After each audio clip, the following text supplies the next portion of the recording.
Discipline of frugality. Okay. The discipline of frugality is perhaps best understood by contrasting it with what I call here the discipline of sacrifice.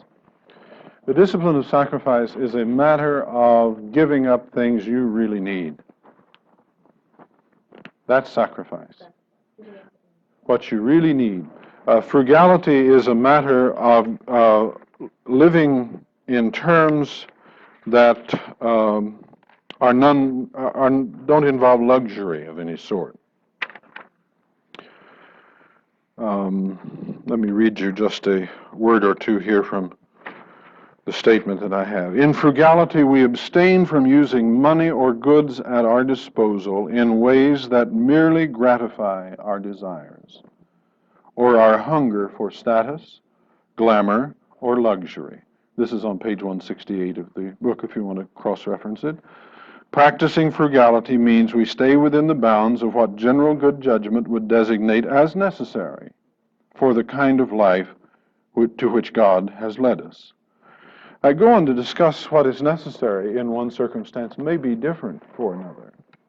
For example, a person with some physical limitations or who has to spend an excessively large amount of time driving is certainly justified within frugality of having a more expensive or convenient car than someone who doesn't have those same needs. A person whose business or social relations of a good sort require interaction with people of one class or level may want to dress better than someone who does not, and within the bounds of frugality. See, there will always be lavishness. I mean, the top level of my own clothing is C&R. I don't know if you know what that is, but that's a kind of chain of pretty cheap stuff, to tell you the truth. And I don't have any need for anything more than that. If I need a tuxedo, I'll go rent it. But I don't have any need for a tuxedo to be standard. I certainly don't need Brooks Brothers shirts and dress and suits and all that stuff. I don't need that. So I don't believe that I don't believe that there's a law which says I shouldn't have it. But within the boundary of spiritual disciplines, I don't go for that kind of thing. It's the same way J.I. and I were talking about conferences, and I really feel uncomfortable in many conferences because the people have assumed that I should stay at a lavish hotel, that I should be fed dinners of a certain kind. I do wonderfully well on McDonald hamburgers and chick what's-its filet down here, that sort of thing.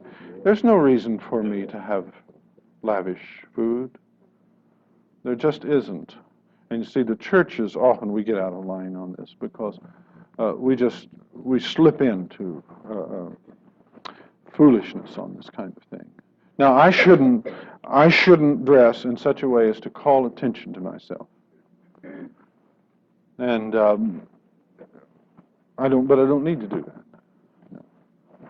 I shouldn't come in with holes in the seat of my breeches and the shoes worn out and scuffed all over the place. I mean, it's all right to have holes in the bottom, but they shouldn't be visible.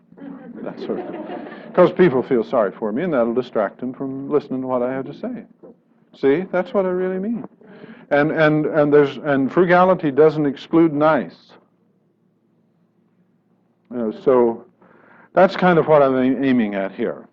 Simplicity of style, yeah. Avoiding the boat.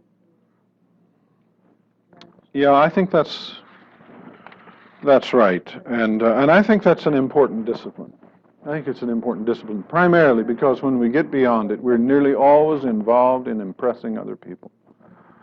And I just don't think that we should be involved in that. I think we should be involved in not revolting other people, but not in impressing them.